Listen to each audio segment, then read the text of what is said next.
ദൈവത്തിൻ്റെ സൈന്യത്തിൻ്റെ തലവനായിരിക്കുന്ന ദൂതൻ, കമാൻഡർ ഇൻ ചീഫ് വന്ന് മീറ്റ് ചെയ്ത് ആരെയാ? ആമേൻ, ഇസ്രായേലിൻ്റെ ദൈവജനത്തിൻ്റെ കമാൻഡർ ഇൻ ചീഫ് ആയിരിക്കുന്ന യോശുവയെ.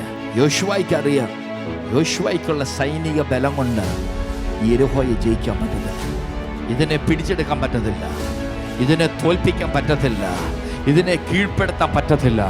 ആമേൻ. സ്വർഗത്തിലെ ദൈവം പറയുക, നീ യുദ്ധം ചെയ്ത് നിർത്താൻ. ദൈവം നിനക്ക് വേണ്ടി യുദ്ധം ചെയ്യാൻ പോവാ. ദൈവത്തിന്റെ സൈന്യം നിനക്ക് വേണ്ടി യുദ്ധം ചെയ്യാൻ പോവാ. യെരിഹോ കോട്ട എത്ര ശക്തമായി കെട്ടി ഉയർത്തിയാലോ, പിശാച് എത്ര ശക്തിയോടെ അതിന്റെ വാതിലുകൾ കൊട്ടിയടച്ചാലോ, ഇന്ന് പകൽ സ്വർഗത്തിലെ ദൈവം പറയുകയാ, സ്വർഗത്തിലെ ദൈവം പറയുക, മോനെ, നീയല്ല അതിനെതിരെ യുദ്ധം ചെയ്യാൻ പോകുന്നത്, എൻ്റെ സൈന്യം